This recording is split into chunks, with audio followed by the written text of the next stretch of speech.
And we'll strike from those minutes line 122 through line 127. And there's a spelling error that we can correct as well. And that's the December 17th minutes. Yes, December 17th. Again, it's a redundant paragraph.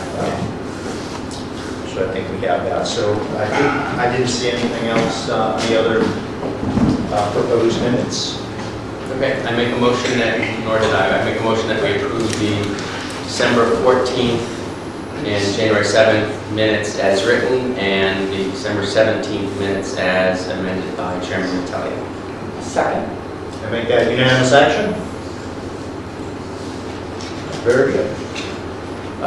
Next, under invited guests, we have to discuss a Chapa Universal Deed Writer that we need to consider adding to our policies. Yes, please come forward. Yes. Excuse me for just 1 minute.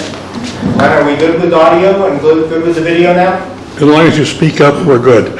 Okay. Those microphones are useless at this point. Okay. But this camera has a pretty good microphone. It will pick up as long as you speak reasonably loud. Okay. All right. Very good. Good evening, sir. Hi, good evening. My name is David Gasper. I'm the program manager at the Citizens Housing and Planning Association. We are a Chapter 40 monitoring agent. We monitor one development here in the town of Upton, Sam Marine Villa. It comprises 15 units of affordable housing, all single-family properties.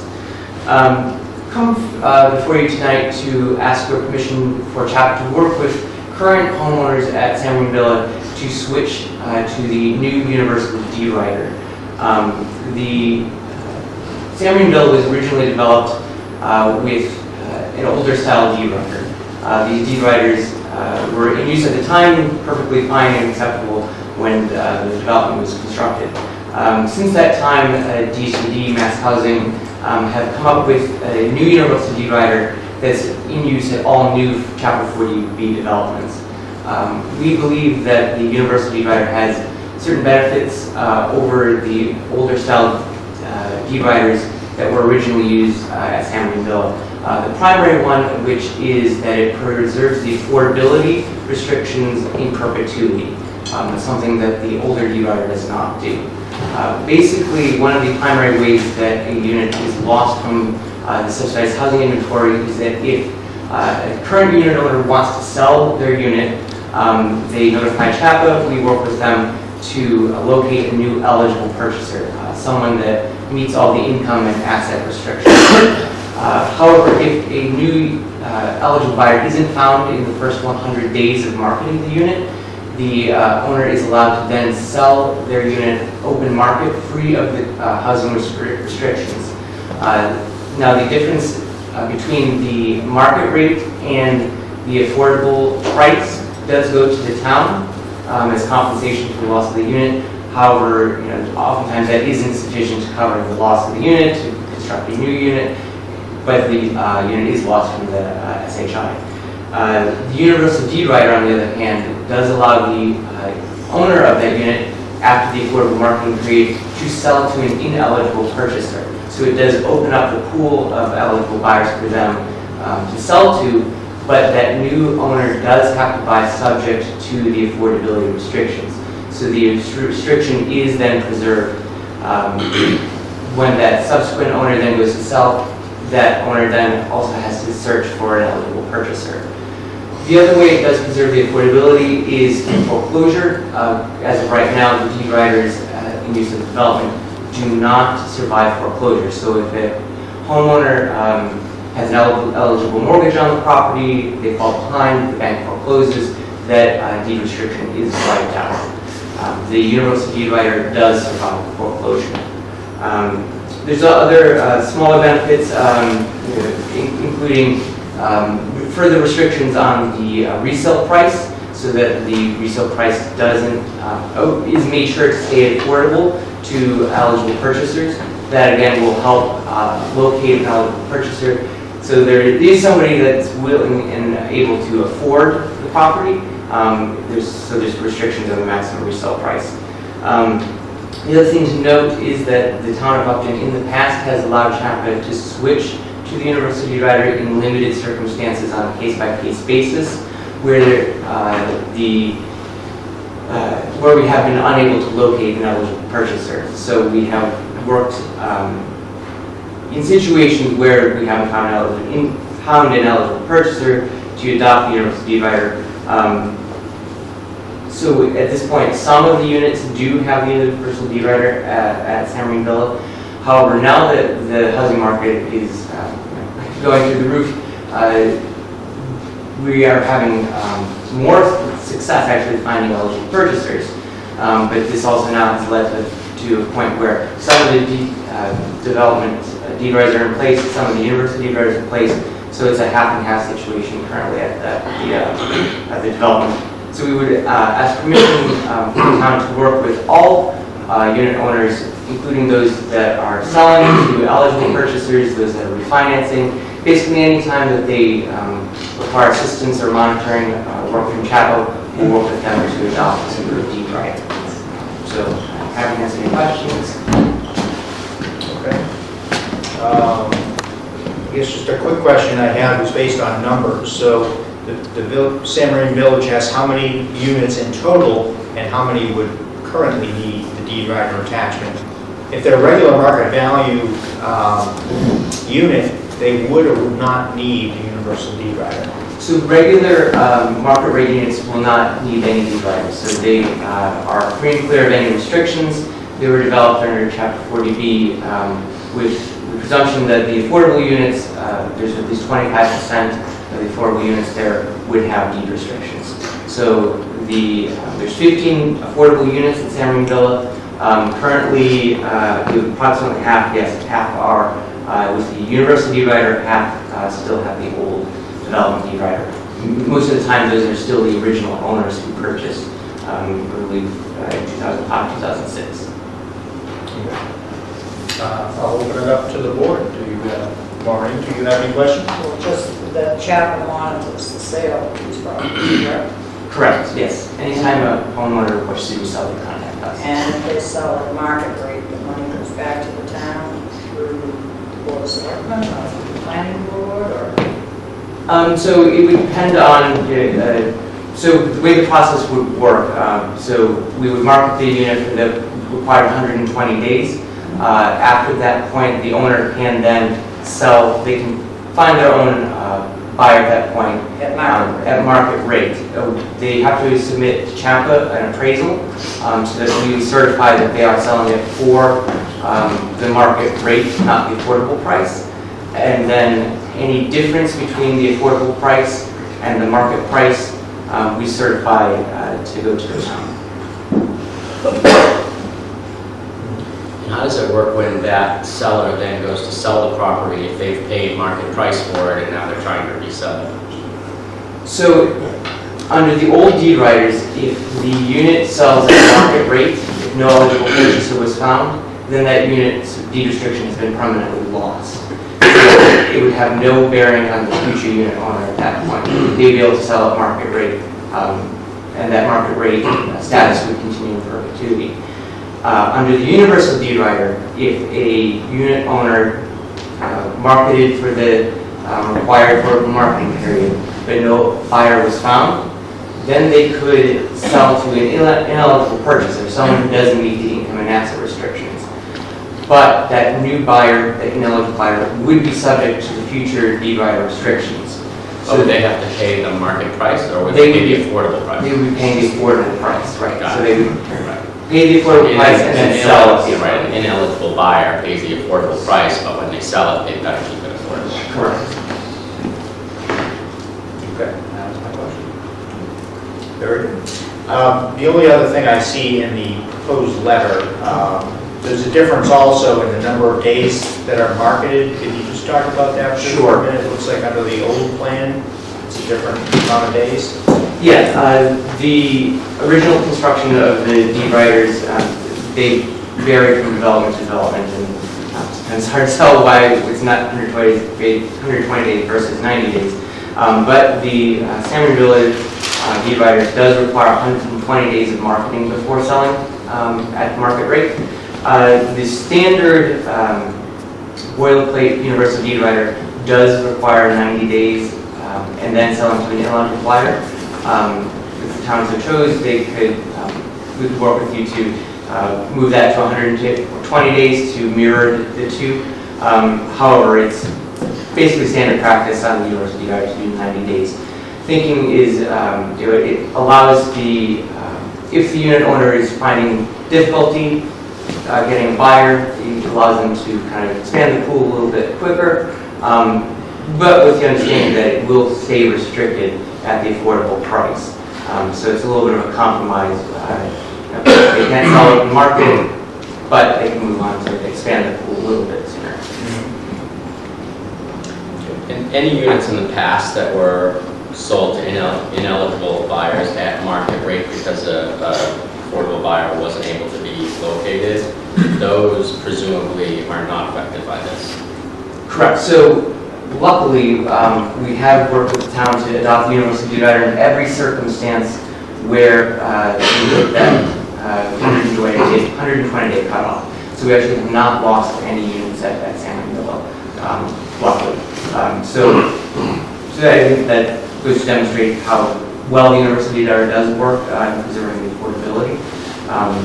But presumably, if a unit was lost, it would not affect it. Okay. I think the only, I guess from my perspective, I think the only discussion that we may want to have is if we would like to back that up to the 90 days. I'm thinking just from a consistency standpoint, and also where we are pretty well, I don't want to say underfunded, but we haven't reached that target of affordable housing in town. I'm just wondering, if keeping it at 120 days, I know we're only talking about an additional month, but that would give one additional month of market time for an affordable buyer to be able to step forward. So in my opinion, I just think it would be nice to keep that 120 days intact as opposed to backing it down to 90 days.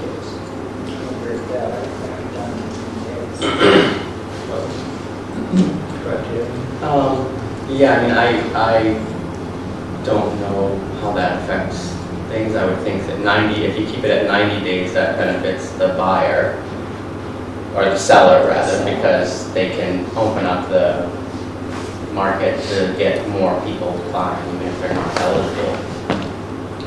And in terms of our housing inventory, it wouldn't seem that if we have the universal rider, that whether it's 90 or 100 days would have any effect on our housing inventory. That said, 90 or 120 days, I would sort of take the recommendation of what's standard, but I'm happy to make you guys 120 days. I don't know, is there anybody here from the Affordable Housing Trust that may have any thoughts they'd like to share? I don't think there is. Good question? Hi, Mike Olive, 12 Efforts Way. What's it take to secure a buyer? Is 120 days to get a purchase and sales done, or the 120 days to get the deal done? That's a good question.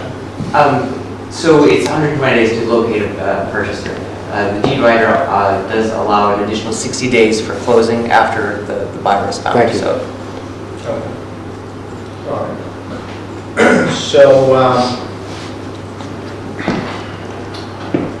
without further discussion, I think that, again, Maureen, and if you don't have no issue with that, I think if we can change that date to 120 days. I don't know from, again, affordable housing, I don't know if they have people that are waiting for these units. I'm not sure what that looks like from their board. But we would like to make that change to the agreement here. All right, hearing that, I guess we'll take a motion. Move that we accept the 120 days on the university rider in San Francisco. Second motion. Can I make that unanimous action? Very good. thank you so much.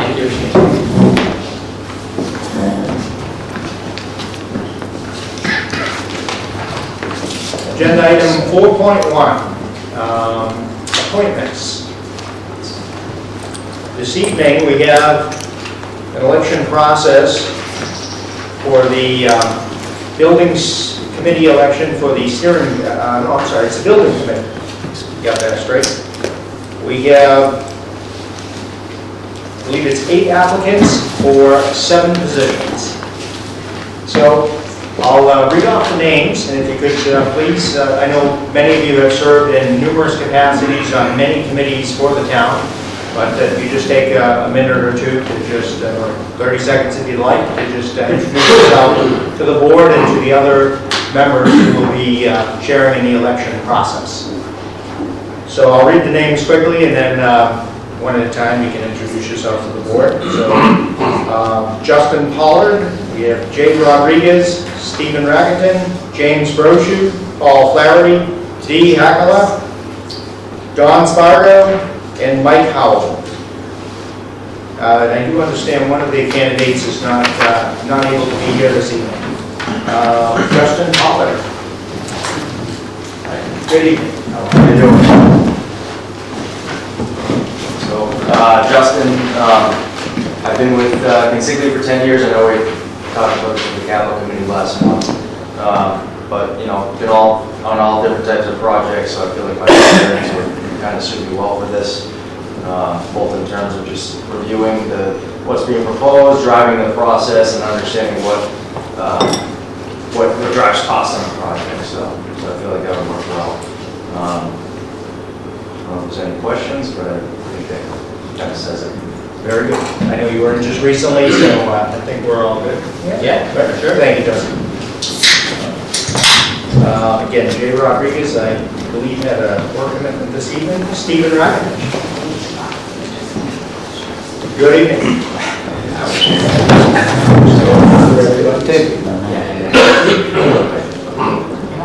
Yes.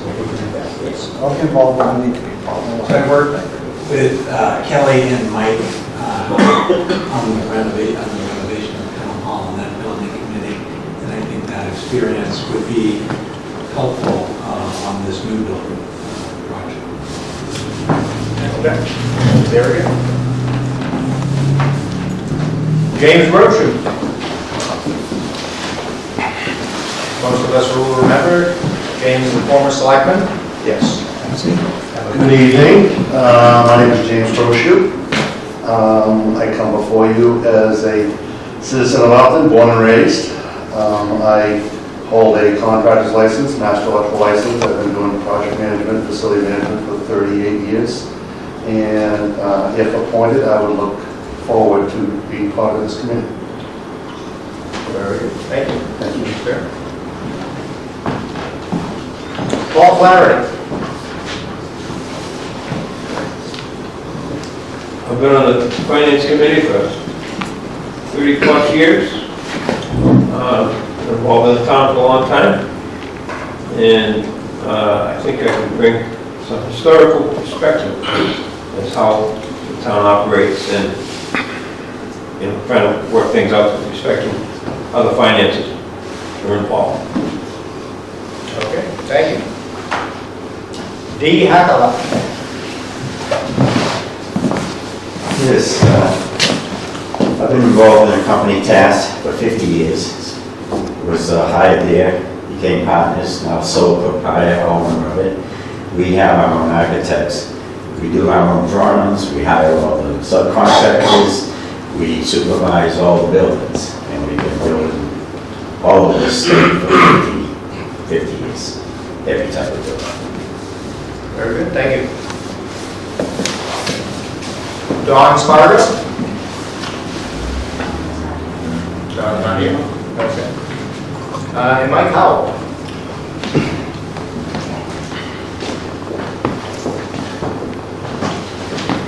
Good evening.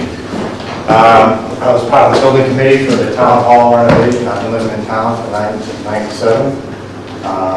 It's time for me to get involved in another town project. I work with quite a few individuals here in regards to the town hall renovation. It was a great experience for me because I'm in the public sector, I'm in the private sector, not the public sector. So it was a great learning experience for me, and I'm looking forward to trying to give it a good effort again. And I can see just from here, we'll get a fine bunch of quality applicants here. So, you know, good luck to all of us. Very good, thank you. Okay. We can start the election process. We have the town moderator here with us this evening, Dave Labor. of course, the Board of Selectmen have to vote on this, as well as our Council of Aging Director, Janice Nowicki, and Matthew Batchelor. I'm just going to go confer with Jen. Okay. Splitting the Yeah, vote. that might be easier. Sorry. If you sit in close proximity.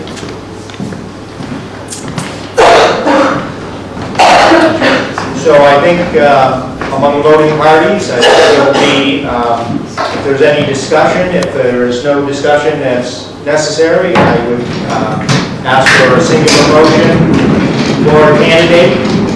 Once we have that motion, we can either ask for discussion. If there's no discussion, we'll just go through a vote. Could I just ask a question? Could we have general discussion about the qualifications, let's say, for a group, before we talk about specific people? Does that make sense or not? Yeah, if you have a concern, by all means, No, I'm not coming from a concern at all. I'm just looking at the different candidates, and I know some of them, I don't know some of them. I looked at their applications for everybody, and as the general statement, this kind of follows up with what Mike said at the end. There's a lot of great candidates here, and in some respects, it would be great to have all of them. I know that's not how it works, and I totally understand that. It's clearly important to have a number of people with construction background. There's a number of people that fit that. In addition to that, though, it's also good to have people on there that aren't necessarily directly related to the construction field, but rather have a broad sense of the town and from a historical perspective as well. And I know there's a few candidates that fit that. So as I'm thinking about this process, I'm trying to keep that in mind to make sure that we can have a group that is diverse as possible, yet also can focus directly on the building aspect of things. You know, so I just wanted to make that general statement because there's a few situations where there might be a couple of candidates that have the exact same qualifications, let's say, and I don't know whether or not that's how we might end up deciding who doesn't get on, so that we don't have an overlap of things to not allow someone else to be on it. I'm not sure about that. I'm just sort of talking out loud here about this. So I don't know if anyone else has comments about that. I think that's a very interesting point, and in the parameters of how to set up the committee, it asks for different qualifications, and the one that I think we had discussed it at our prior finance meeting was accounting or accountant. Right. So there's something that it doesn't immediately jump off the page that we really are checking that box, you know, for whatever reasons. Now, that doesn't mean that, you know, all 8 candidates may have great accounting skills and may have worked in that capacity. And please don't take that as I'm discounting anybody's qualifications. But again, that's something that, you know, in a perfect world, maybe you'd like to see that as well. But again, I don't know. Go ahead, Brett. No. I was just going to offer, we should all keep in mind that we did create a building committee steering committee, which will serve in an advisory capacity. So that's got folks from the Council on Aging on it. It's got folks from the library trustees on it, and some folks, I think, from the Historic Commission. Is that? And VFW now, And too. VFW, yeah. So this steering committee has a VFW representative, a library representative, a Council on Aging representative, a Historic Commission representative. So that, we created that steering committee as an advisor to the building committee to bring some of what you had expressed, which is the sort of historical, town, cultural, aesthetic, practical view from an Upton point of view as well. Not saying we don't want some of that on the committee as well. I totally with you, like we want to have balance, but I want to make sure as well that everybody knows that steering committee is out there as well to provide some of that role that you were talking about. Right. So you know, hopefully there's no void there. We have that. That's my. We have that box checked at some capacity. Yeah. In some capacity. So Yes. just to read the general bylaw so everyone is familiar with it, the building committee should include 5 members who have expertise in architecture, construction, accounting, engineering, and/or related fields, if possible. It should also include members who are familiar with and are concerned with the town's historic environmental character. So I think that kind of covers everything that we were talking, so we definitely have the 5 expertise probably, and then a couple, and I think that's why we added 7 members to move it forward. Just a clarification. Very good, thank you. All right. So I would open nominations. If someone, any of the voting parties has a nominee that they would like to bring forward, they name forward. Before, can I just, I'm a little confused on how the process is gonna work here. So essentially, we have 8 applicants, and we have 7 spots. So are we just gonna name one at a time until we agree on 7, or? We need to vote, so we actually have to have a record of the vote. So we need to have a name nominated, have a second, and then we will vote on that name, provided there's no discussion. So Okay. each name, whoever we put forward, we would vote. So what happens if we vote in the first 7 people and we haven't yet voted on the 8th? The nominations are over, we would not open any, So how do we decide who the 8th person is going to be, well, we're only accepting 7. right? You mean, how do we decide who's the So we're not other going to go in order, we're just going to take nominations. Well, that's why I in said- whatever order people do the nominating. Right, so if somebody has, let's just say hypothetically, Yeah. you have your 7th pick isn't my 7th pick, and we would not be in agreement when we come to that vote. I would be a no, and maybe somebody else is. I would recommend, just to avoid people feeling like they need to nominate quickly, otherwise they're going to lose their chance.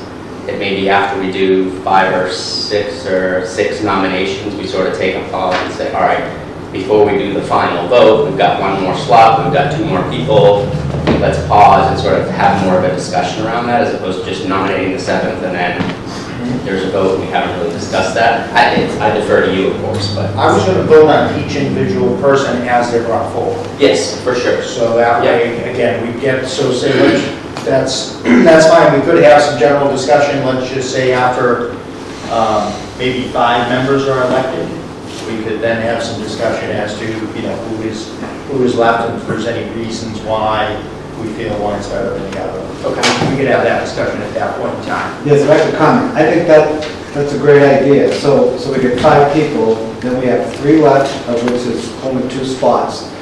Talk about all 3 that are left, and say who are the best 2, let's say. We will clearly vote on them one at a time. Think about it, those 3 that are left, who are the best 2 to round out the committee? I think that's a great idea. The other thing I just want to make sure about, and I'm only asking this from a technicality point of view, my understanding is that the Board of Selectmen has a vote, the moderator has a vote, and the committee here has a vote. So there's actually just 3 votes, is that correct? I will ask our town clerk that question. Yes. Based on the bylaw, it says, the building committee should be appointed by the Board of Selectmen, town moderator, and the department head for which the project is directed. The Board of Selectmen, the moderator, and the department head shall each have 1 vote, totaling 3 votes. The appointment shall be a majority vote of the above 3 entries. Entities, I should say. That's good, so that, therefore, you 3 will have a person, I will, and then they will, and then we'll work it out as we go through each one. And ultimately, we discussed this, you may not have been in attendance at the time, but we did go through a little bit of this. Janice and Matthew have to be in agreement. Right, exactly. Cancel out the They other. can't.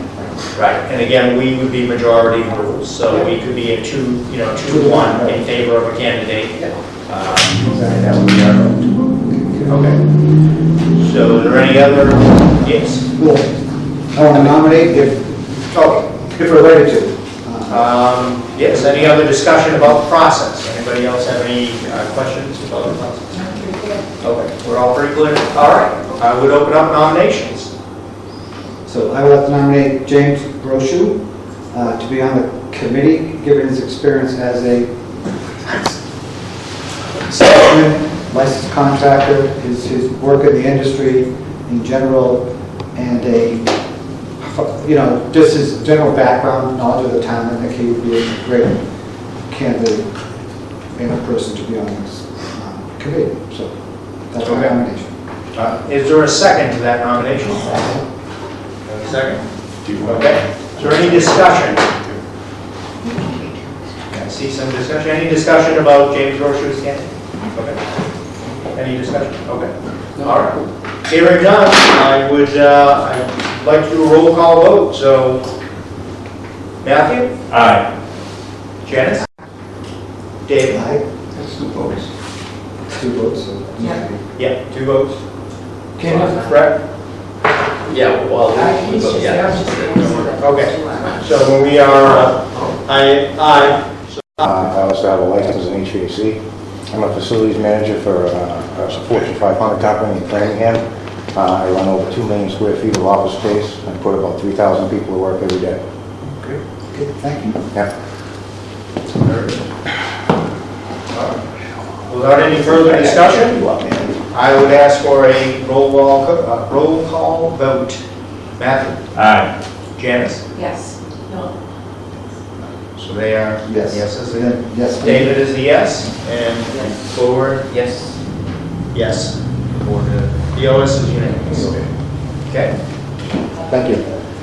I'd like to nominate Paul Larry Paul Flynn. for the finance and accounting manager, Okay. historical. Do we have a second? Second. We have a second. Any discussion on Paul Flynn? Regarding it? No discussion. Mr. Flaherty, could you please, just kidding.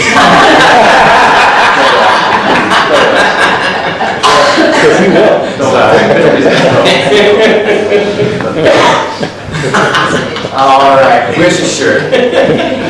And a roll call vote. Matthew? Aye.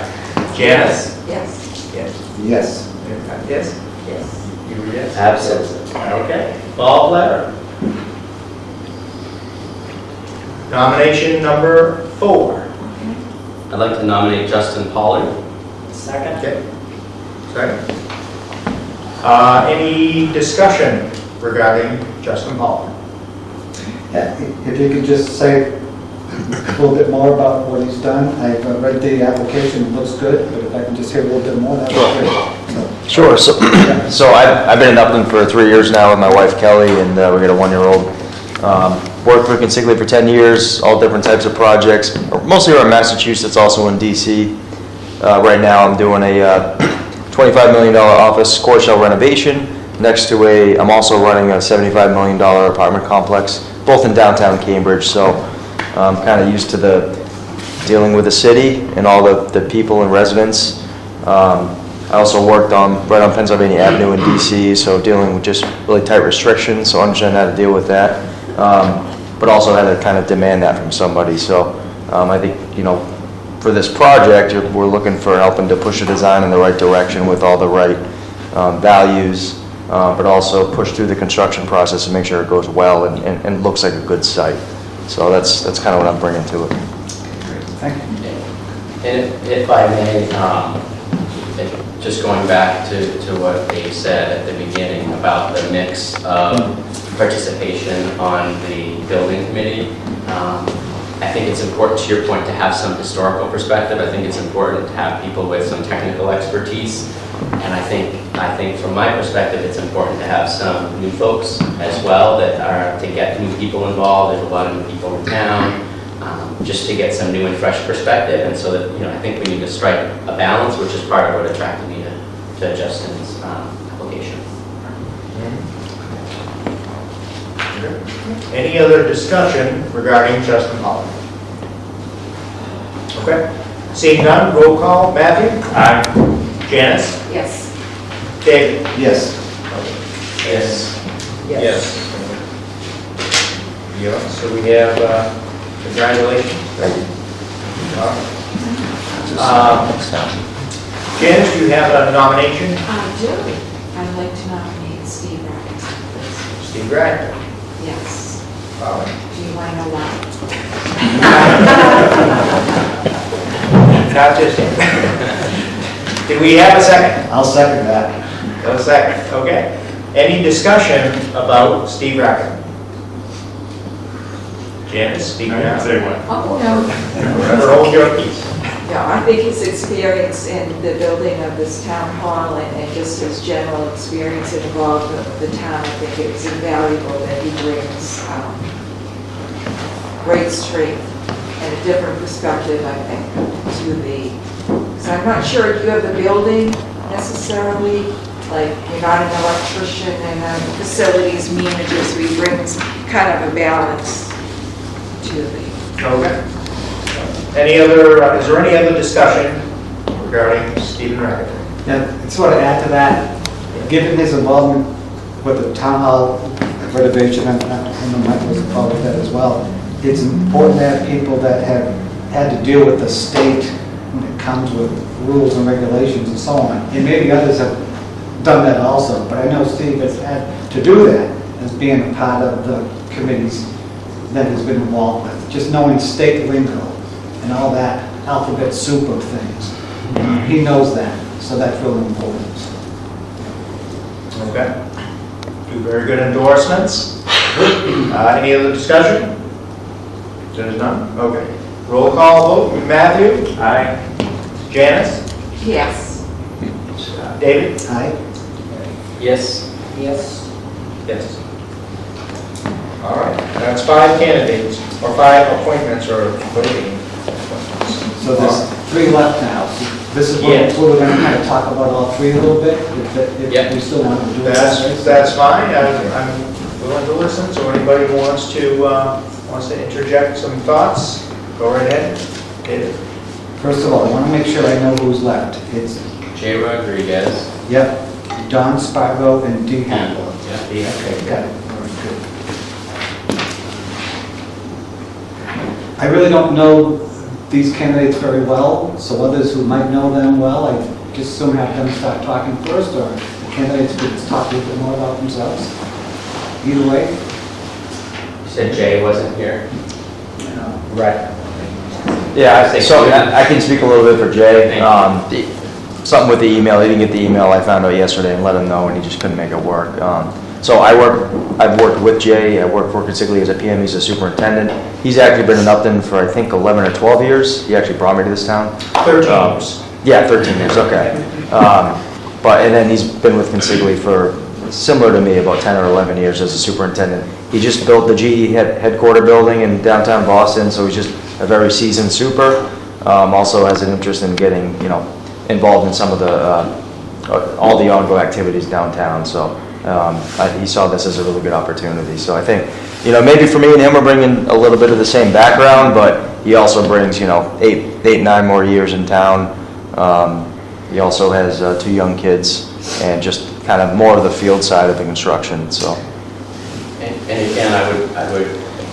I was probably going to say, I think we're probably going to say the same thing, which is, I don't believe he served on a committee prior to, or has he applied? Do you happen to know? I don't think so, no. So I'm thinking this may be another situation where we're getting some newer residents involved in our town government. So I totally agree, and I was going to say the same thing, and recognize as well that we have, between the steering committee, but also having 2 or 3, 4 of the folks now on the committee that were either part of the town hall renovation or have been on dozens of other committees. I think that this is another good mix to bring in another new viewpoint. Right, I think both Jay and, I'm not sure about Dee Hackala. I don't know if Dee has served on any committees either, but I think looking at, I believe Don Spargo was on the historic. He's on it right now as the chair, I believe. Yes, that's correct. And is he, Matt, or do we know if he is on the steering committee? He's not. He's not on the steering committee, okay, so that he's, okay, We don't have anyone who would be on both. right. Okay. Um, So any other discussion about these 3 candidates? Well, I guess let's talk about Don a little bit, because in some respects, the historical aspect, I think, is really important. So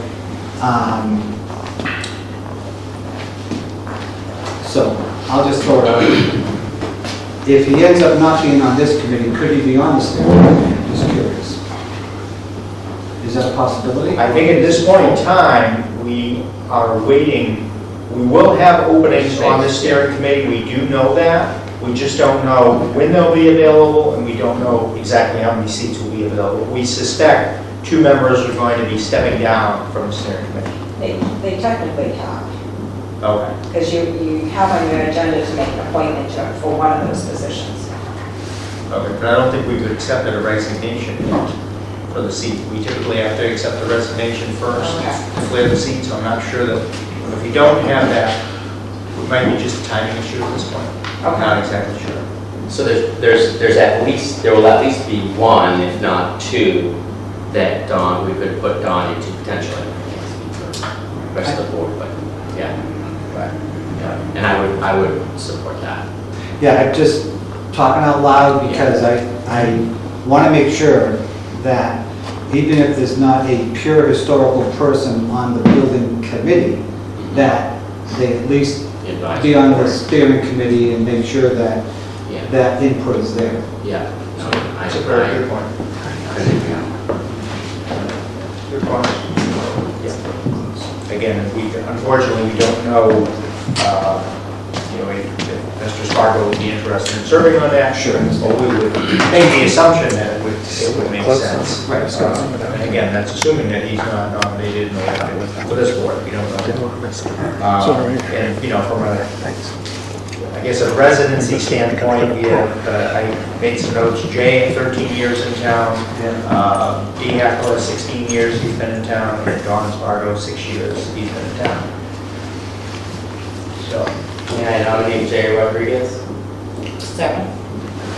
Okay. Any discussion regarding Jay Rodriguez? My only concern, I think I'm a yes vote at this point, but this would be the second person from the same private company. I don't think that necessarily is a problem. I just wanted to put it out there. I think that's a good point. Myself personally, again, I turn it over to my colleagues afterwards, I kind of look at that as a very big company. I think I work in small, I'm a small town business guy. So if I work with somebody, it's, there's only a few people in the shop. Whereas a company like Insigli, where they don't work in-house, they're out. I recognize the concern, but for me, I look at that and say, well, it's such a big company and they're working in so many different directions. To me, I don't see that as any sort of a conflict. I don't think we're getting, I don't think that it would be detrimental, I guess you did my best way to summarize it. I don't think it would be detrimental to the committee. And this is not likely to be a project Consigli would want to bid on, right? So we never have a situation where 2 people on the committee had to recuse themselves. No, we actually had a disclosure filed on that behalf that Consigli wouldn't consider this project. That's a really good question, Matt, though. Yeah, because I did think of that myself, not a concern, but just a question, Yeah, and I like what I'm hearing, so that's good. Anybody want to share any thoughts on that particular question? Okay. Yeah. All right. Any other discussion regarding Jay Rodriguez? Okay. Roll call. Matthew? Aye. Janice? Yes. David? Aye. Yes. Not Lee? Yes. And yes. Okay. Congratulations, Jay. So before we do the last nomination, if we could, I know Dee spoke a little bit about his background. If we can talk a little bit more, because I want to weigh your background versus Don Spargo's historical stuff. So if you talk a little more, please. It's a little different than most companies. We're tasked architects. Yeah. We have our own architects, engineers. We do engineering, mechanicals, everything. we design a building, we go out, we budget the building, we go out and hire all the subcontractors, and we supervise the building. We have never advertised for 50 years, it's been word of mouth. Done like 30, 40 nursing homes, 50 churches, it just goes and goes and goes and goes. And we've been continuing all over New England and did it rural Illinois and down Florida. Hollywood, Florida. No, we didn't do Hollywood, Florida. Jacksonville, Florida. But we've been, once we get into something, banks, Commerce banks that did all the banks and a lot of nursing homes, a lot of high-rise, a lot of apartments. We did the first condo project in Worcester, the first condo project around. And high-tech places, just about everything we have touched. When I first got there, we did a job for SPACs. Oh, yeah. Back, we go way back. Yes, you used to go to his kitchen, Yeah. open up the drawings on the table, kitchen table, and do the work. So. And we deal with government. We deal with every aspect of government. Okay. Building permits, we get the building permits. We go to life safety, we do everything. Here, before planning board, that type of, is that part of the planning process? Planning board, zoning board, yeah. Interesting. Is Don here? Does anybody know Don? I don't know. I know Don, where he's chairperson of the historical commission. He's volunteered his time on the IT committee for a while. Very knowledgeable. Bought a house in Upton about 3 years ago, and he's been in Upton for a while. And I think he just cares about the community.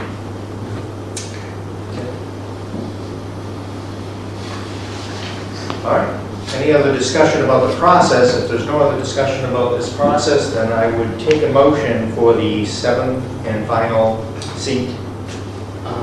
I do have a question as well. Do we have to appoint all 7 committee members tonight? I know we have 8 applicants, but the other option is, depending upon what we want to do, no disrespect to all the good candidates that are out there, but is that a possibility? I don't feel strongly either way. Obviously, we've got 8 candidates, so I'm not worried about it. But. If I may, I would add that there's a lot of work to be done with this committee. We currently, the steering committee or the feasibility committee before then prepared a RFQ for owner's project managers, and we have 9 respondents. That 9 came in today. And to get this project moving sooner rather than later, I would highly recommend, because you don't want the building committee to wait until another appointment is made to move them forward. Do we need to have 7 committee members to start and working? That's my gut would say that the committee could get working without a 7, but I don't know, Maureen, do you have any experience? Well, it's good to have everybody up to speed with it from the beginning of the project, so I would say 7 members rather than 6. Because the OPM is a critical. I think we definitely want 7 members. There's no Yeah. question about that. The OPM that the building committee needs to make that one of their first major decisions is someone that they'll be working with very closely. And I think it would be beneficial for all 7 members to be involved in that process, including our hire. I guess the downfall would be is if we don't elect the 7th member this evening, the 6th get a head start, and then at some point in the next few weeks, we get the 7th member elected. If that would be, I think that would be they have to be the majority of the electing committee. I think we have a question. Yes. If I could, Jim Brochu, if I could just speak on behalf of both Dee and Don, I know them both very well. I'm thrilled with the appointments tonight with the volunteerism, past committees, project management, facility management. I think we're very well represented. With respect to this committee, sometimes in the whole process, it's good to have an architect's perspective also, because there's going to be a lot of design issues, there's going to be a lot of questions between the contractor and the architect, and sometimes it may be good in the process, we're looking for like diversity on the committee. Right now, I think we have enough project management, facility management, and operation management, and again, commitment, town commitment, finance commitment, but I think it would be important for the committee to also have like an architect's, perspective that's really looking out for the town's best interest with respect to this. So that would just be my opinion. But again, I know Don very well too, and again, if he is not appointed on this committee, I would really hope that he is on the steering committee, because I would love to work with him. So, thank you. Okay. Dee, I know you probably described this and it was lost on me, but so your focus is from an architectural perspective. I've done all the drawings.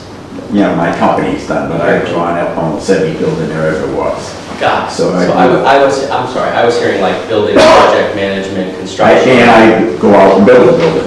But I primarily you start off as the architects. Yeah, I draw in every aspect of the building. I do electrical, I do the plumbing, I do structural, I do everything. Got it. Got it. Okay. That helps. I'm glad you said it, because I didn't really appreciate that. So then as a follow-up, I'm assuming the other construction type guys, while they might know something about architecture, probably are not really specializing in that. Would that be a fair statement to make? We work, if I may, we work with them. We absolutely do. We hold them accountable. Yes. Of course, but if you're looking for alternatives, if there's a field question with respect to a design issue, or we have to make a field change on something, it's great to have, again, an architect's perspective on the building committee that's looking out for the town's best interest. I think Dave was asking about the architectural experience of the other folks. Of the other folks. Point That's all. out. I would say with every part of the building, we bring the last 15-20% from the drawing to make it happen. That's whether it's drawing it or taking the drawing, just making it more real. But yeah, it definitely helps to have the other side of it. Okay. Yep. Okay, great. From all trades. I mean, he mentioned Sure. architecture, engineering. I mean, I had a mechanical engineer major, but I mean, there's things that they do every day that I couldn't tell you. So. All right. Good, thanks. So does it seem like a good compliment to have someone with that architectural Yeah, experience? definitely. Yeah. Should make for a good discussion anyway. Yeah, that's what we want. Mr. Howell, any perspective from you? Again, I think it's great to be part of this town, because, I mean, you showed up with 8 quality individuals for it. And living through the town hall project, I mean, everybody who's been elected to this point is going to realize that when you go down to the local pub to have a drink, everyone's going to ask you 17 questions on why you're doing that. But, it's a respectful position, and I appreciate being appointed. But I look forward to the project. It should be a lot of fun, and the balance of people in the room is huge. It really does make a big difference. And I just, for the record, I'm colorblind, so I'm going to let someone else pick the colors. When I let you pick out colors. Yeah, no, so that's good. So I'm great. Yeah, I think it's just unfortunate. I think the unfortunate part is we don't get to hear Don's testimonial and representation of himself. But in the spirit of sort of moving things forward, oh, go ahead. That's No, I'll just say I would like to nominate Dee Hagala. I was just going to ask for a nomination. And a second. All right. Any discussion on Dee Hagala? Fine? Okay. Hearing none. Roll call. Matthew? Aye. Janice? Yes. David? Aye. And I think 2 colleagues are already in. Okay. So that should complete the process. So we have Justin Pollard, Jay Rodriguez, Stephen Rackenden, James Brochu, Paul Flaherty, Dee Hagala, and Mike Howell. So congratulations to all. What a group. What a group.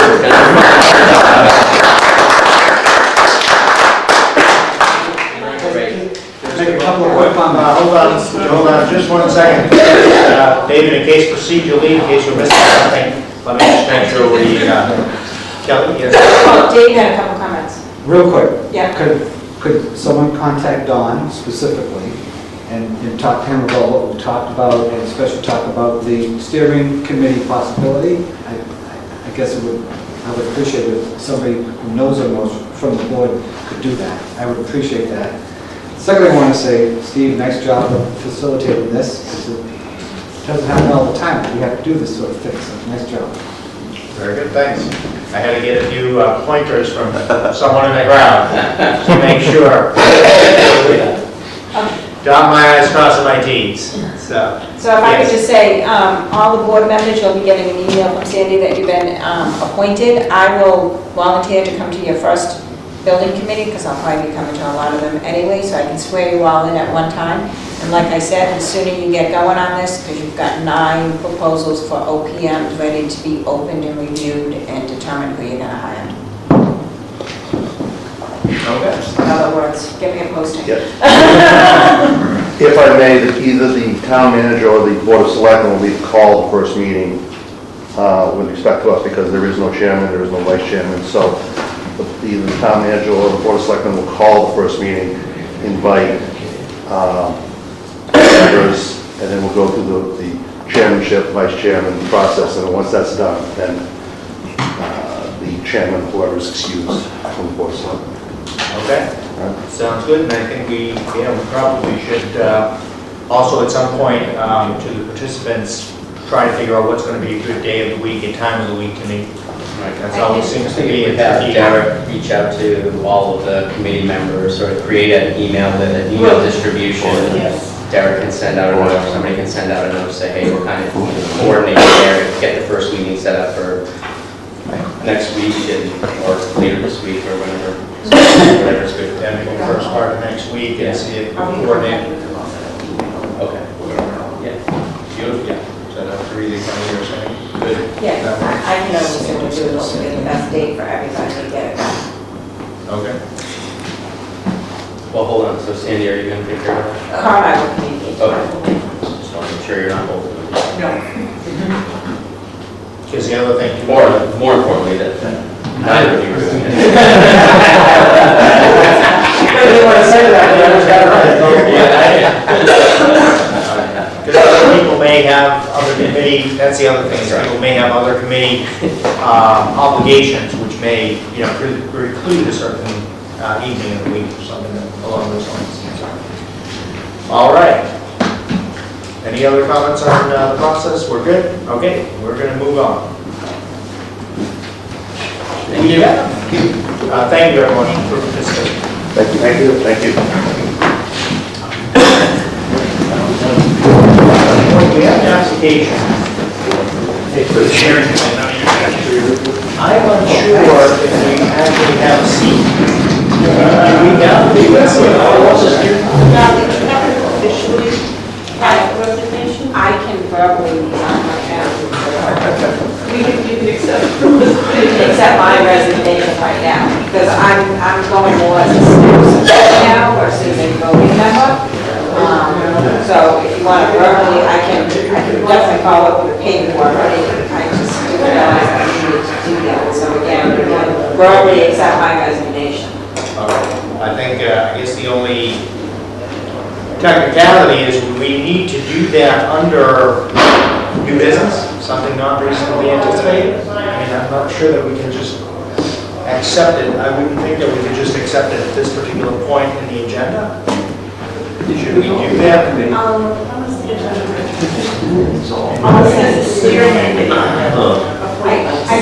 I guess I would say this, when we did the minutes, You come back to it.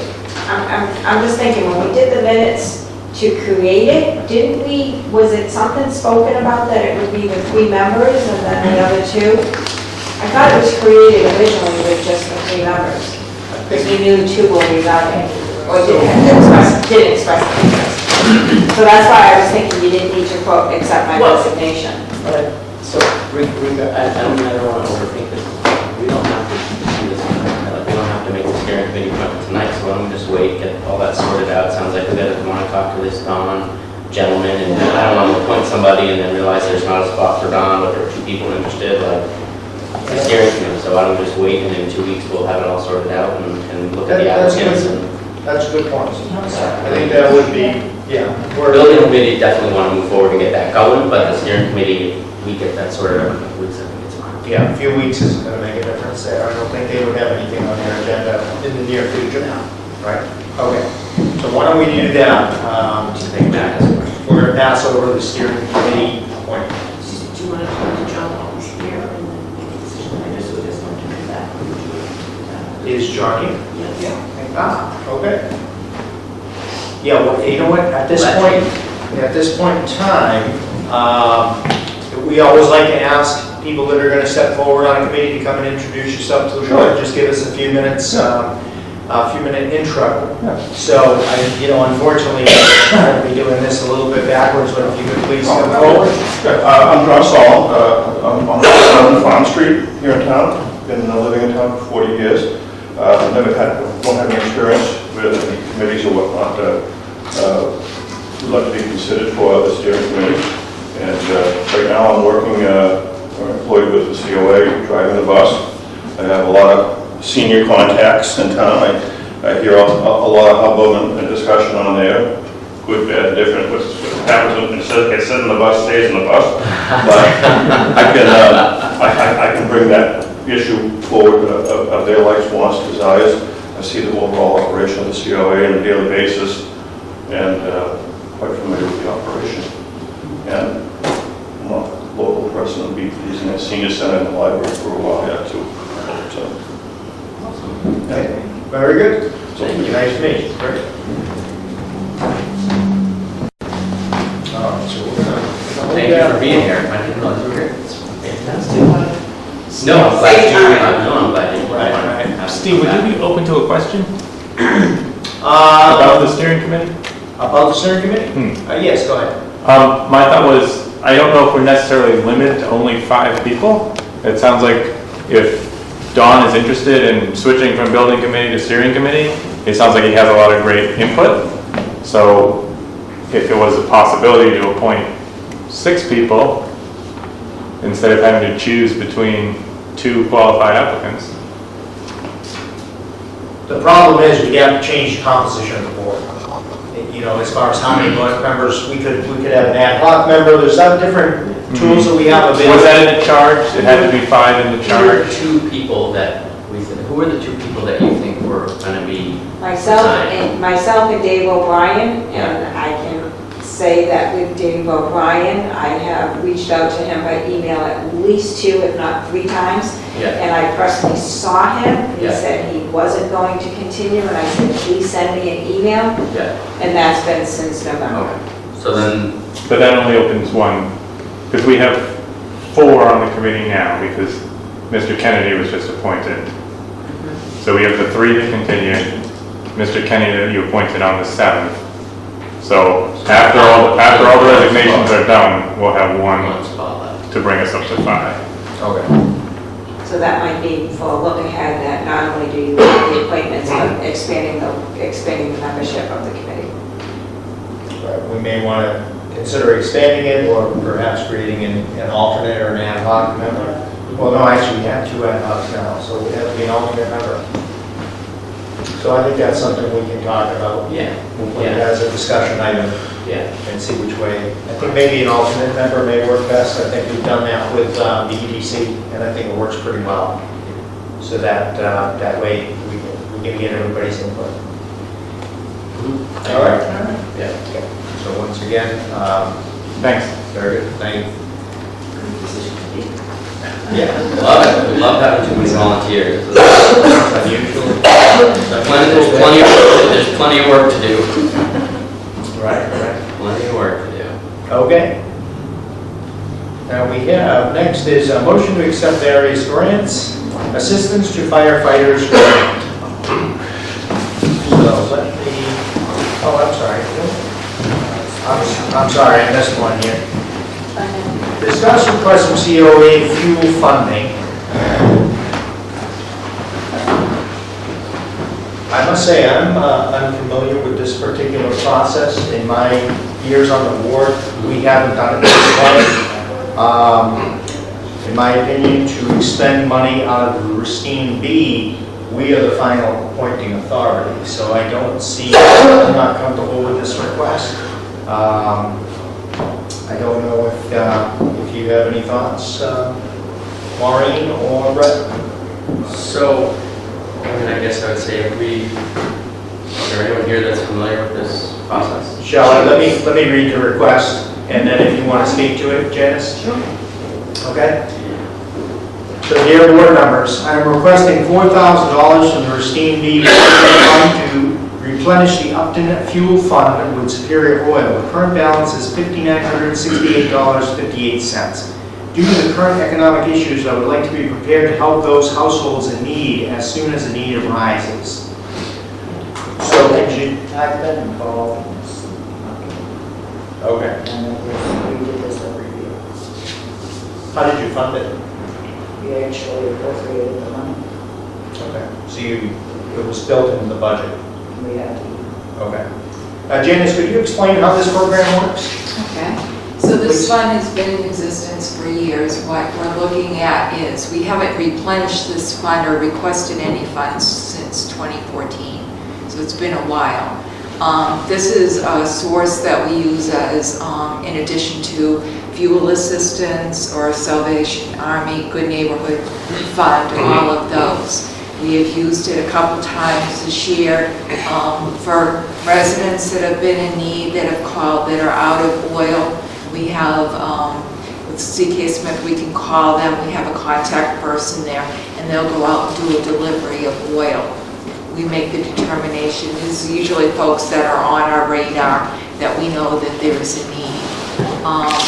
It's a great fund. It's been, like I said, a resource for us. It's for people that, I don't know how familiar you are with fuel assistance, but that's a one-time assistance, maybe one fill-up for the season. So it might be somebody that's struggling, that lost a job, or something's happened that they need assistance. We can call and get 100 gallons of oil delivered to them in a day.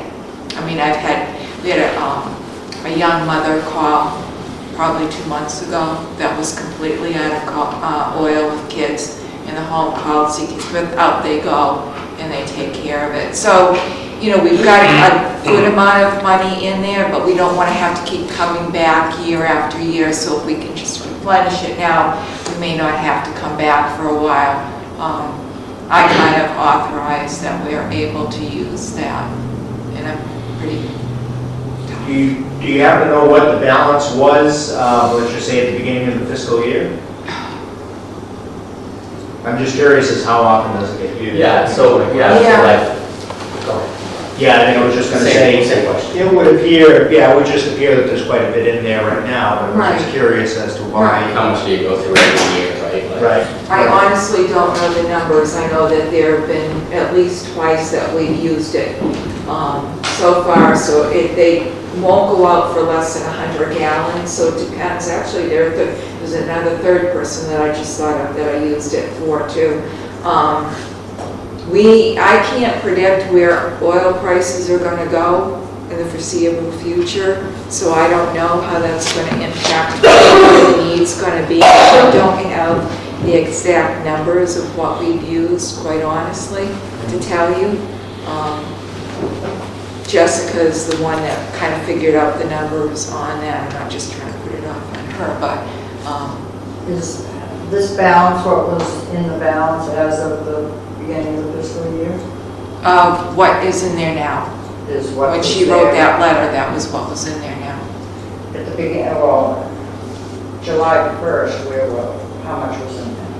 I would say, I just thought of at least 3 people off the top of my head that we've assisted, so I'd say probably 1,500 more. About, maybe not quite that much. Do you know how this account was funded in 2014? I don't, just from that Racine. Do you think it was from the trust? Yeah, oh, everything's been from the trust. Okay. And then when you screen people, you said these are people that are otherwise on your radar. Do they fill out a form, an application? Is it word of mouth? How do you keep track of who gets the money and how much they get? So they come in and they meet with us, and we do kind of a similar process when we put requests through to you folks for other assistance. We kind of do that same type of process and determine what the need is. And then do you keep a file of some sort where you track? So if somebody said, you know, hey, you've given out $5,000 over the past 3 years, who got it? How much did they get? Where did they live? What was their situation? I can give you all that information. For lack of a better word, like if someone came in and say, hey, wait a minute, I think something's Oh, yeah. wacky or whatever, you've got all of that you can sort of do your Absolutely. own audit and make sure everything's. I could share all that information with you without using names, but I could share all the information. And how much do you think you could spend? What would be the most every year that you think you could? Every year? If you really went out and Jessica and said, hey, you know, we've got funds to help people that are struggling to pay their bills. It's, you know, you don't want, in other words, I do. right? Not people that have 2 kids and don't have money, right? Like people who want to stay ahead of it a little bit. So maybe there's someone that says, geez, you know, my heat's going to be turned off next month or in 2 months. I mean, Right. you guys know how to figure out who needs it and who doesn't, but. Right, right. Well, I guess I don't even know what the price of oil is right now. Any idea what it is? How much is it? I just, oil somewhere between $2.55 and $3. It's right. Okay, So so we typically used- 100 gallons, if you were gonna authorize 100 gallons, you'd be roughly $300. 300, okay. So And we then- have enough in here right now to do, what's that, 20 of those? Does Yeah. does I'm this, sorry. is this just in like a checking or savings account? No, we actually have an account with CK Smith. So this And then we is, so submit they hold, the bills in, yes. got it. So this is money that CK Smith holds. They don't hold it, they give us, send us the bill. We Right, but pay you have is it in your checking account or not your personal, but like this, like where does this money sit? Like, is it earning interest? Is it being invested? Is it in a CD? Is it in a checking account, savings account? It's with the town? Yes. It's in, Janice would submit a bill from CK, and on the expense voucher, it would come out of the receipt fund directly. And Kenny keeps track on how much money, I give him the minutes. Kenny knows that there's $4,000 that would be going toward this, and so it's noted in the pay process. You would take it from a savings account into an expense account. Yes. You transfer it into the expense account. Kenny, Yes. From what savings account? the receipt. From the receiving fund. So it's pretty much authorizing an additional 5,000. With these minutes, Kenny will know that there's an additional 4,000, whatever. Available you're from down. Racine B. Okay, so there's no money moving anywhere. No, This is it's basically just an like a revolving authorization. account where it's not like a revolving account, but it's like, we say you can spend up to this much money from Racine B for the Upton Fuel Fund. Right, Kenny's got the minutes, and he gives the authorization. Who doesn't? Got it. So does he know about this account? I know he knows about the account that we're asking for more money for. Not yet, until we vote. Not until I just give him the minutes. So you have this as a line item in your budget once it's been voted, correct? No. No. Goes. I'm actually gonna look it up now and see if he has like a separate ledger account. And just to be clear from my perspective, my goal is to be more generous with this. Like, I think we should do more of this. We've got like over $600,000 in the welfare fund, and I'd like to use more of it and to do more helping of more people in town, not less. So, you know, I'd be happy to authorize $25,000 from the Racine B fund if we thought we could use it.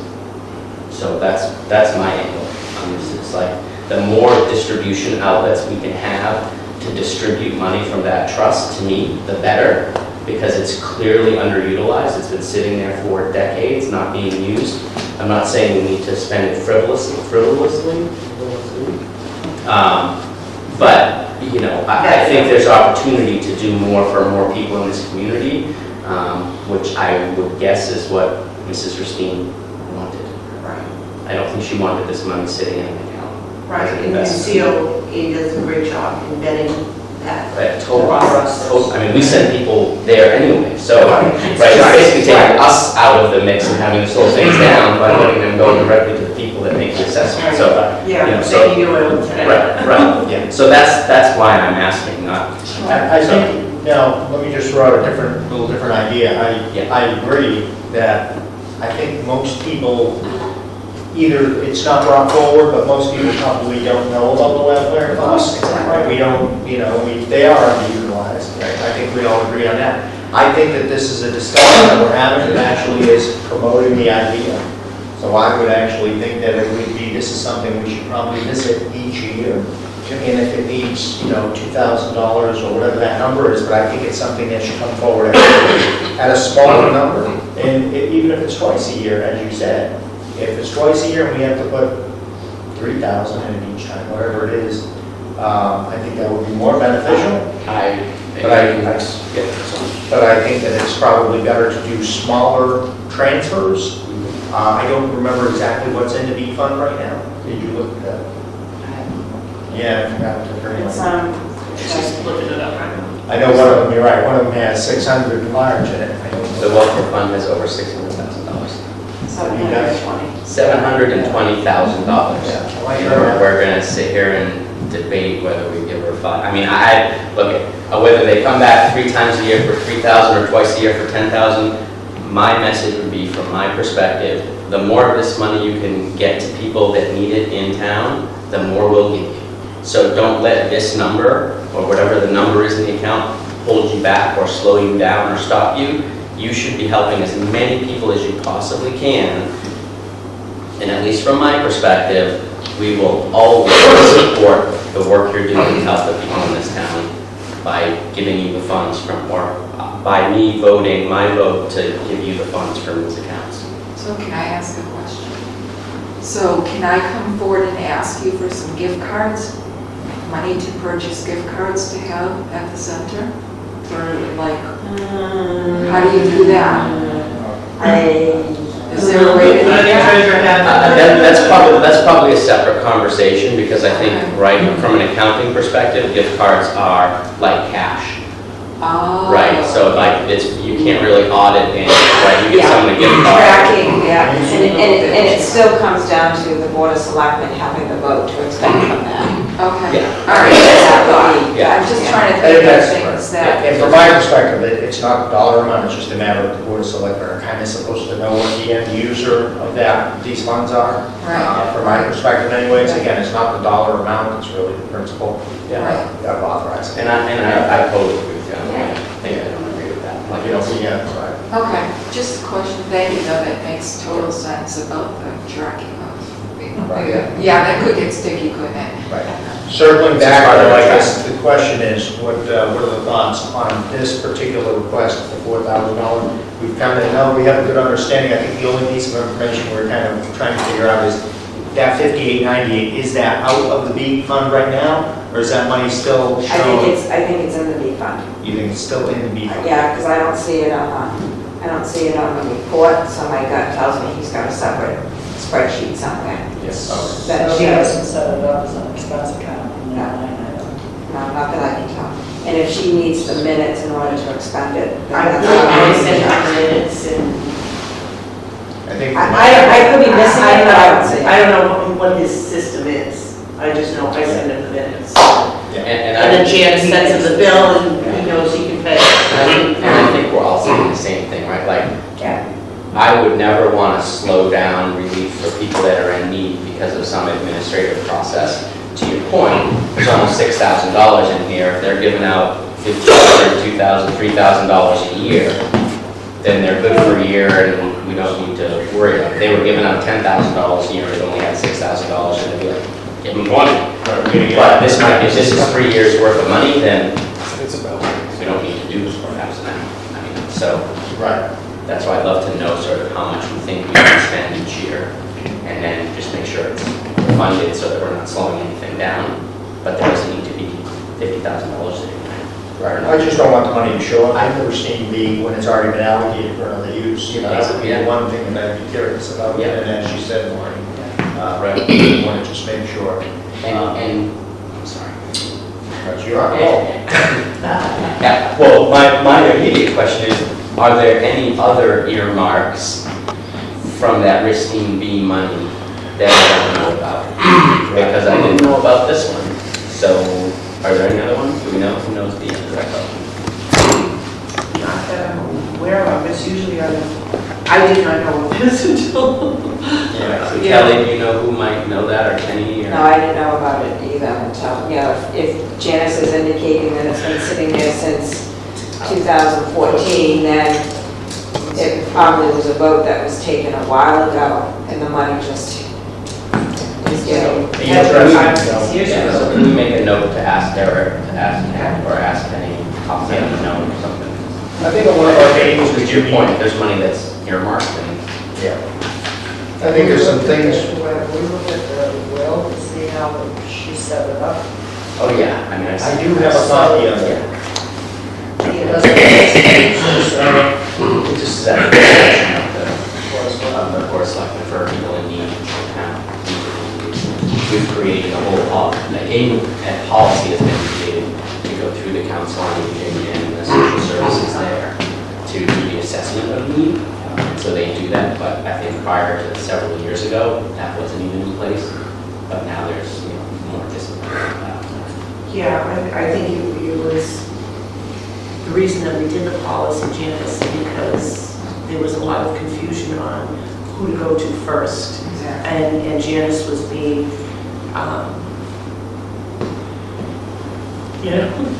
Pulled in different directions. Yeah. That's it. So we just made it a clear path of how to.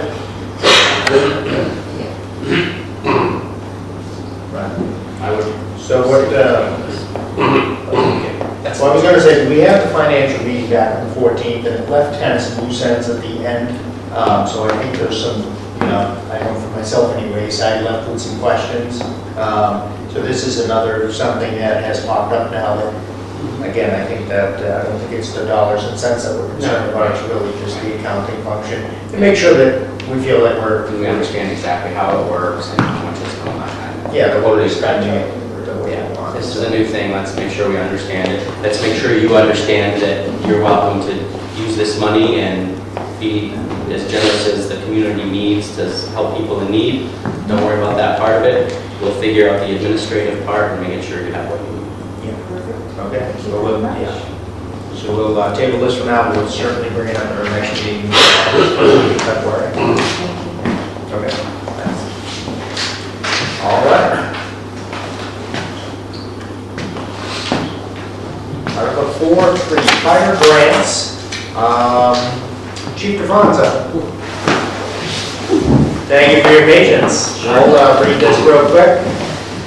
Congratulations, I'm pleased to inform you that the Executive Office of Public Safety and Security and Department of Fire Services has awarded the Upton Fire and EMS Department $3,400 in state fiscal year 2020 funding for the firefighter turnout gear grant program for the purchase of boots and gloves. Yes, so this was a grant opportunity the state put together for every department in the state of Massachusetts. We applied for 20 pairs of gloves, 20 boots, and we were awarded that dollar number that you have in front of you for a total of $3,400. So that's what we'll be looking to spend to buy 20 boots, 20 pairs of gloves. But in talking with Ken Costa, all grants should be accepted and approved by you. So before I can even expend these funds, I need your approval to do that. So that's why we're here tonight with about three or maybe four grant acceptances, if you don't mind. Very good. Okay, this seems pretty straightforward. Yep. State grant, so if there's any discussion, if not, I will take a motion. Move that we accept the grant of $3,400 for fire EMS department. Second? And make that unanimous action. And Chief, you had something else? Yeah, there should have been 3 separate grant projects listed. So the other one would be the Assistance to Firefighters Grant. We've talked about it many times.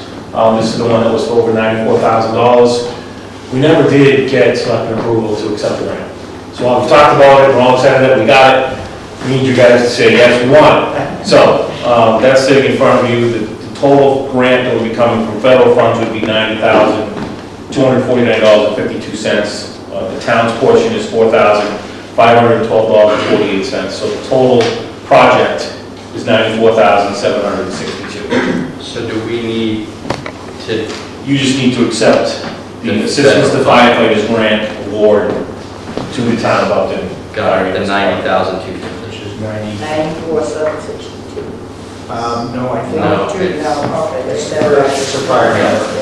Right, it's the 90,250. Yeah, it's at 5% of our responsibility out of that total 94. So I make a motion to accept the firefighters grant award for 2018 in the amount of $90,250.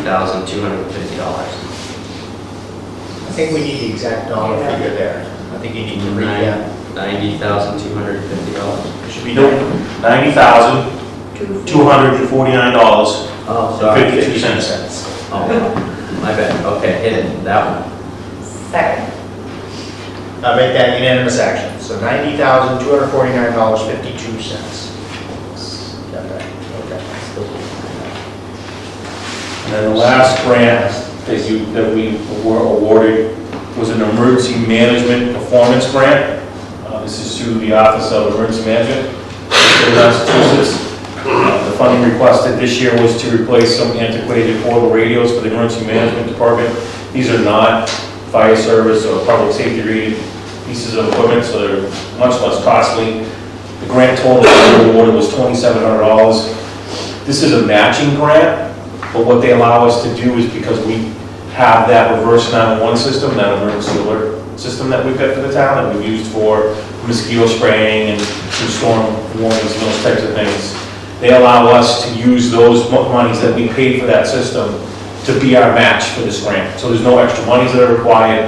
Everything's already been paid for technically.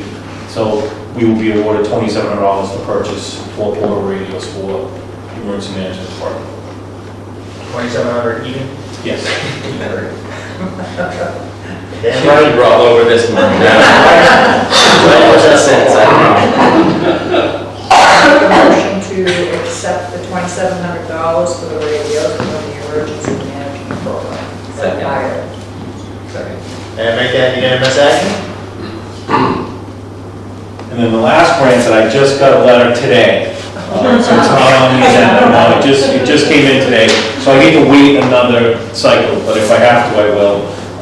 Lieutenant Bonnie Lopez consistently writes you for the SAFE program, which is another program through the state of Massachusetts, and that's the Student or Senior Awareness Fire Education Program.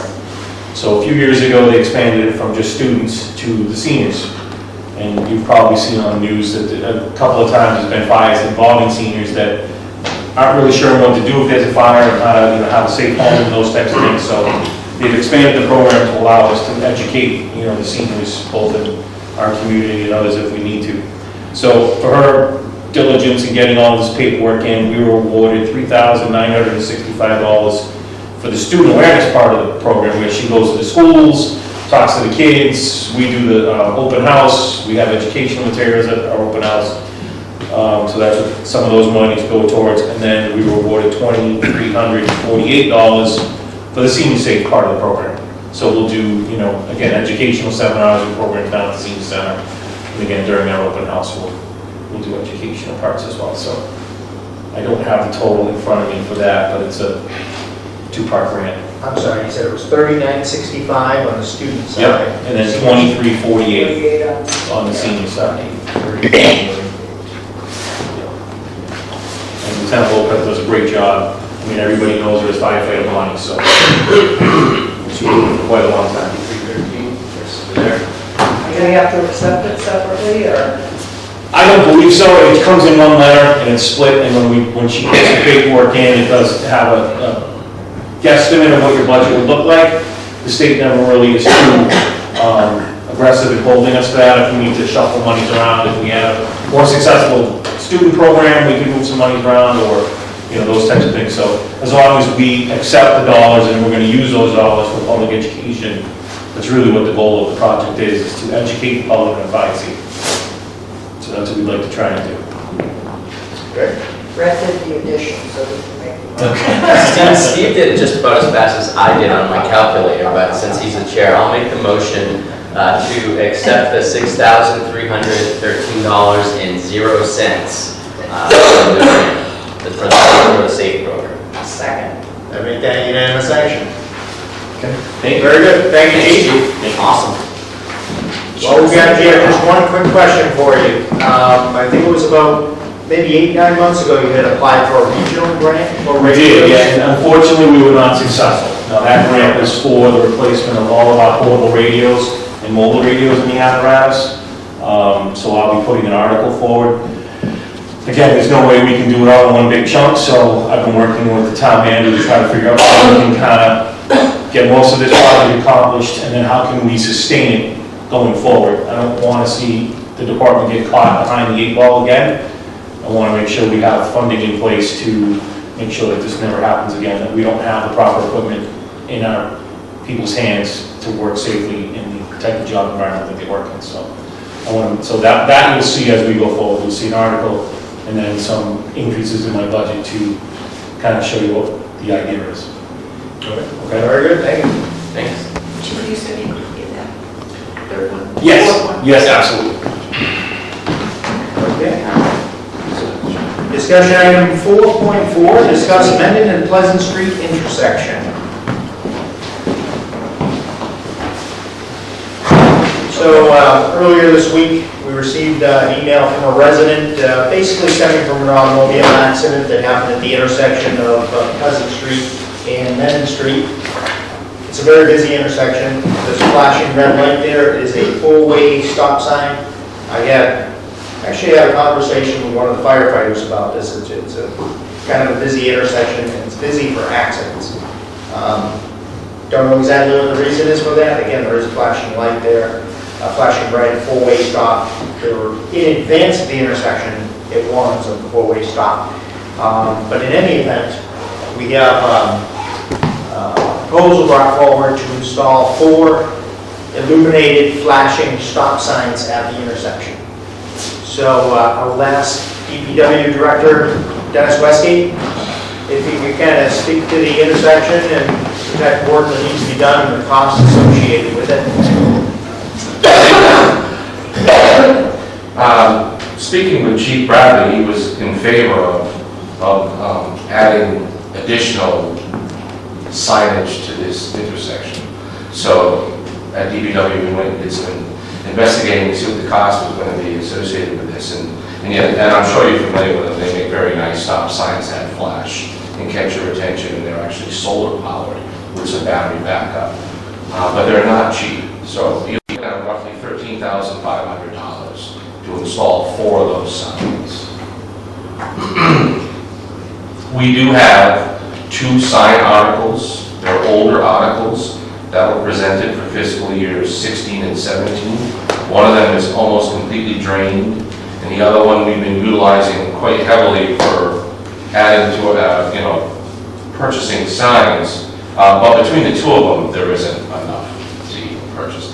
We would be short $500 or $600. And I would hate to recommend to this board to drain those articles and leave the DPW with no means of purchasing signs, which we do all year long throughout the year, for streets, for stop signs. What are your thoughts There are on some the actual, on the actual installation of the signs? When you look at that intersection from a public safety standpoint, what do you think of are you in favor of the signs? I have to go by the statistics. The statistics, I rely heavily on the police department to tell me what's going on at that intersection. So when the chief of police says that he's in favor of something like this, I don't take that lightly. It's a wide intersection with additional turning lanes, well lit. The stop signs have been there for a long, long time, well established, and it does have a flashing red light to alert motorists further down the road as they're approaching that there's a 4-way stop ahead. Yet we still have incidents. I can't see how the signs would hurt. Once again, you're looking at $13,500. Can you use chapter 90 money? I believe chapter 90 money could be utilized, and we probably could also use, if for some reason those particular ones were excluded, like most signs are allowed that are through chapter 90, and I know that. But if those were excluded because of the design of them, you could also use the road, the annual road maintenance bond money that was appropriated. We received $546,000 last year. I don't believe I have very much of that left. Actually, I don't think I have. I might have a couple of dollars. I have to look. I didn't look at the balance. I apologize. You don't think you'd have that type of money in that particular fund? Well, I might be able to tell you that right now. Okay. Actually, while you look that up. Yeah, I was gonna say, well, he's looking for that. So, and clearly, I defer to the chief in terms of the statistics and all that, but I can tell you anecdotally, I think you certainly know this because you've been to a lot of these accidents, but it sounds like there's been a long history at that intersection, and over the years, right, they've added a four-way stop. It used to not be a four-way stop, and then they made it a four-way stop because of accidents, and then there were still accidents. So they widened it and put in those turning lanes with the yield sign, and there were still accidents. So then they put up the flashing light, and there's still accidents. So I don't know what the issue is there, and we should do I'm in favor of doing anything we can to try to figure it out. I don't get it, but I've seen people fly through that intersection, like, don't even slow down, and they just go right by. And I saw this accident the other week that the gentleman that sent the email was referring to, and I talked to people, and there's a history there, so whatever we can do. Did we just get 31,000 more in chapter 90 money? We did. We haven't received it yet, but we will get it.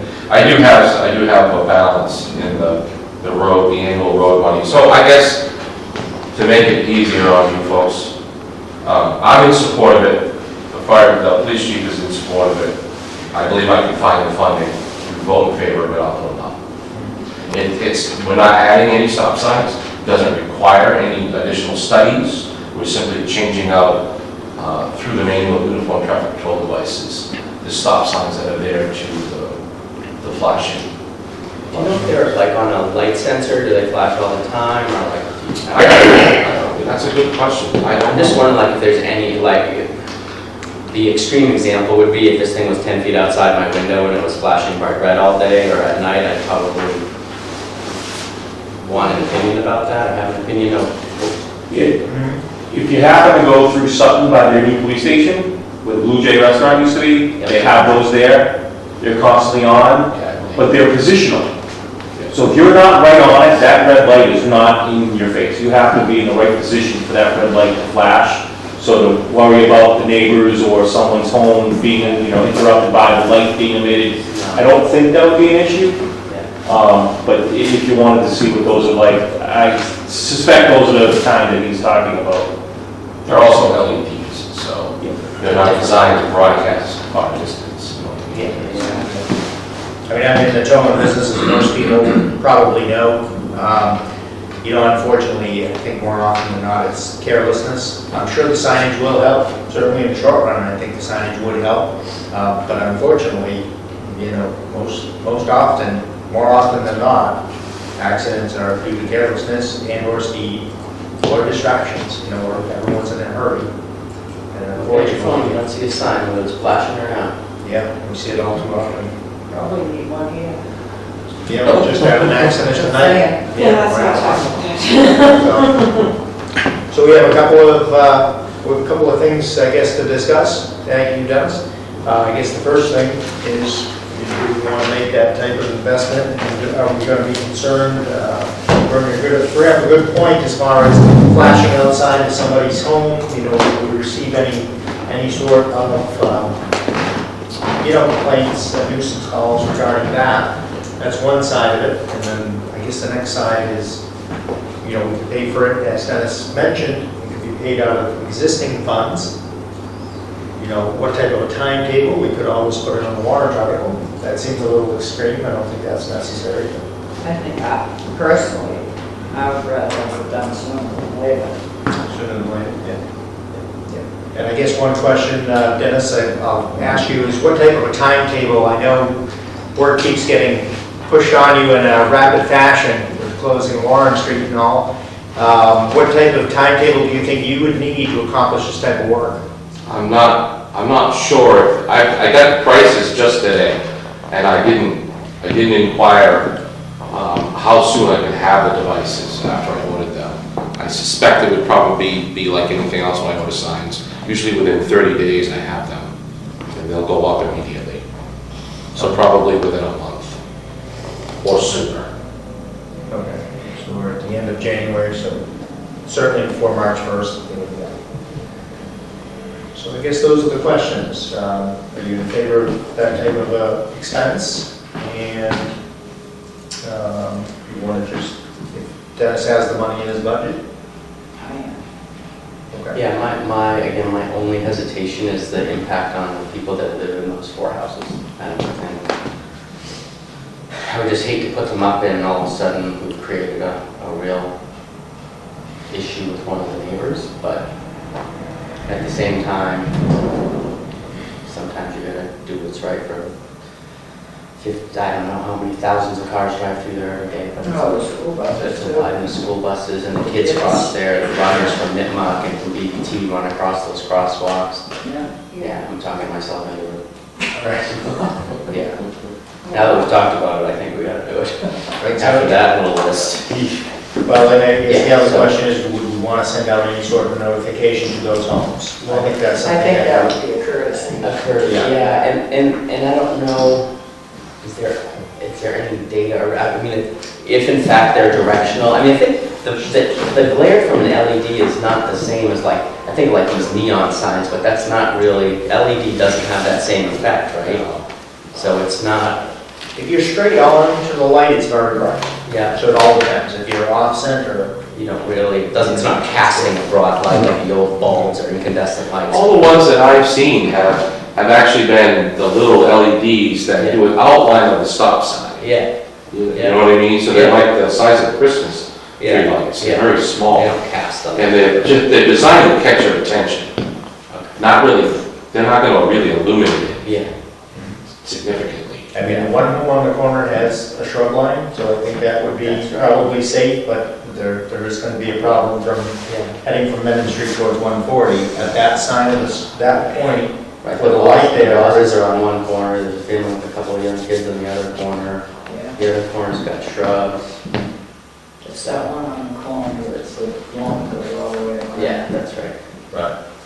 Yeah, I think. But that's still quite a ways, and you said they don't illuminate that. Yeah. I think the distance. Through the chair, if I may, let's keep in mind there is a pretty good size flashing light suspended right there that would probably have a much better chance of lighting someone's second-story bedroom up than any of these would. Yeah, right, there's already enough light action there, more so than these LEDs. Yeah, that's another, I'm good. We should explain that. You good with it? I'm good with it. The only thing I think maybe I would suggest is a little bit additional lead time. Maybe we could get the notices out, give a few meeting cycles. If somebody really had a problem, they could come before the board, make their complaint. Maybe we would ask Dennis to just hold back a little bit instead of going for, let's just say, 1 month from today, February 27th. Let's maybe kick it out another month, since he's got a pretty busy schedule coming up with the winter. And then that'll give us time again, we give those residents, if they have an issue, they could come forward. They could come to if they wanted to. So maybe 2 months, if we could target that date to enforce those signs, maybe 2 months from today. Or is that too long? I think it's 6 weeks from today? At the 6 weeks, I'm okay with it. It's just, to Maureen's point, it's one of those things that now that we've talked about it, man, if something happens before we get those signs up, it is not going to be pretty. So 6 weeks in it. So tomorrow? Yeah. I'm fine with 6 weeks. I don't know, Maureen's that. Sooner better. Soon's better for me, but, I mean, you've got a month now from the I time was you gonna say, how quickly can we get, to notify people. How quickly Can we, how easy or hard is it to send a note like that? This week. Yeah. I'm get out the budget first. Yeah, we got it. So it'll be- Any formality to those letters? I mean, we don't need a legal review or anything, right? It's just a letter that It's says. just a notification, Right. Yeah. We're going on there. Right. I'm just thinking it'll give the residents a chance, if they do have an issue, to come forward, it'll give them 2 or 3 meetings, as opposed to, you know, Have they the get signs a show notice. up. Yeah. I'm sure when they get the letters, they'll call. Right. Just how these would be. Is Derek back tomorrow? On Thursday. What do you want? What do you think? For the, I want to get the people ideally, we would get the folks the letters within the next 7 days. oh, yeah. And then that would give them a week to show up at the selectmen meeting the following week. So we give them basically a week's notice before the next selectmen meeting to come. We can put in the letter, like, call if you have questions. Here's the next selectmen meeting if you want to ask the board any questions. Here's what the sign looks like. You know, put a little picture of the sign or a link or whatever you want to do. And then in 2 weeks, we're here, but we can vote now to put them up in 30 days, short of something happening at the next meeting. Then sort of give people the notice, we've got a meeting or can call. We've got the next meeting if we want to say hold on the signs until we get more information. Otherwise, we've started the process to get the signs up How in many 30 days. neighbors or how far do you want to go? I think just the It's four. just those 4 corners. I think just the 4. You don't want to go back one more house. I don't think. Is that You think it illuminates further than that does? Okay, so just the 4? I think it's just really, and for me, it's really just a courtesy of the 4 people on the Was corner. It's just- a couple of extra houses isn't gonna hurt anything. Yeah. Yeah, that's a good point. Doesn't, I mean, you said no 40, so no 8s. right. Yeah. 1, 2, 3, 6, 9, so 12, so it'd be like the house and 1 on each side, house, so like 3 on each corner. Yeah, I just saw them counting.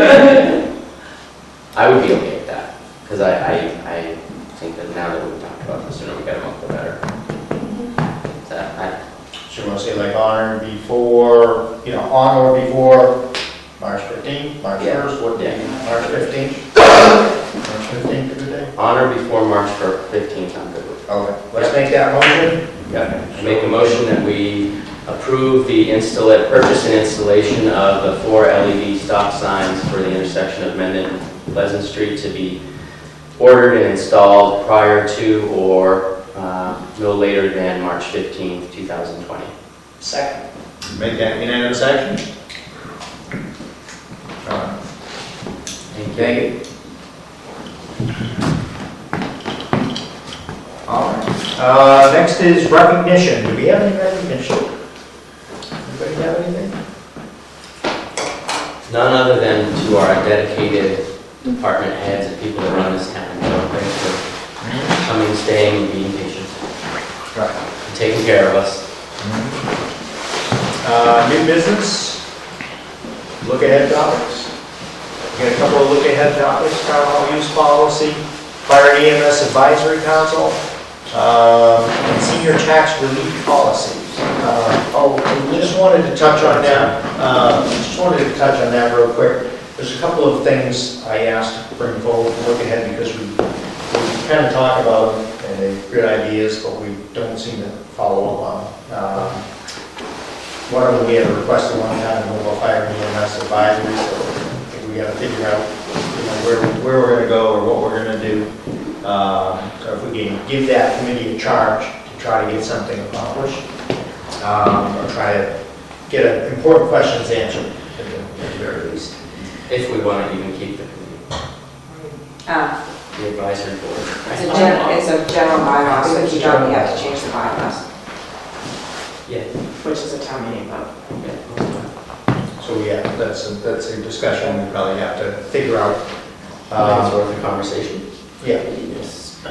But getting on to senior tax relief, I think that's something that I happened to be reading something, caught my eye in the newspaper. I think it was Milford was talking about senior tax relief. I know Mendon has a policy. Of course, we had a resident come in just 6 or 8 weeks ago with a question regarding this. it's structured, it's out there, other communities are doing it.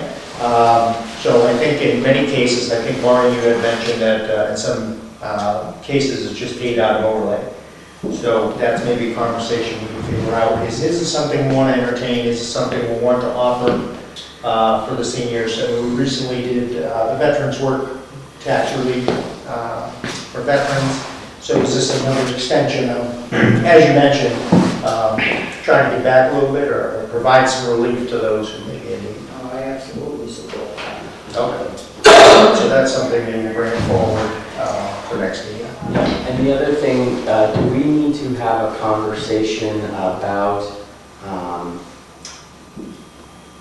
for the RFP going out of the RFQ, and don't we need to put something, we talked a little bit about it at the last meeting for February the, 4th, they'll have the RFP before the selectmen.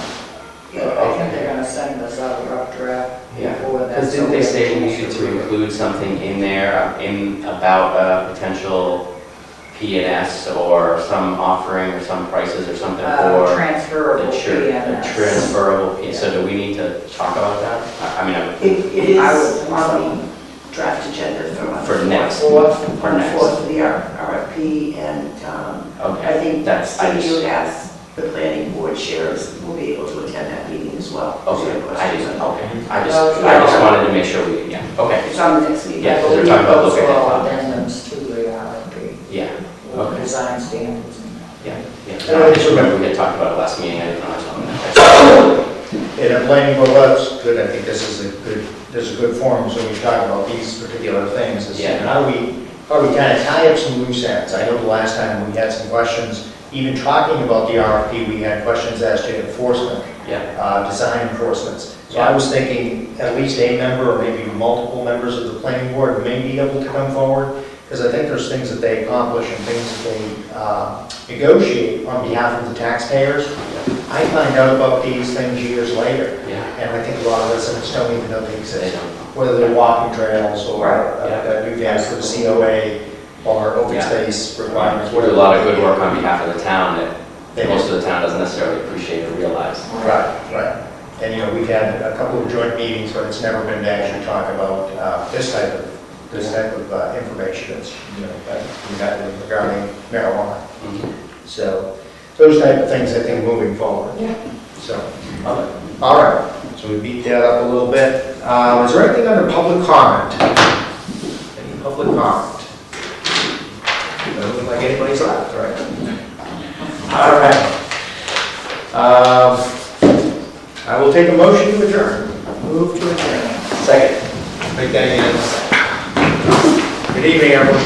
Thank you.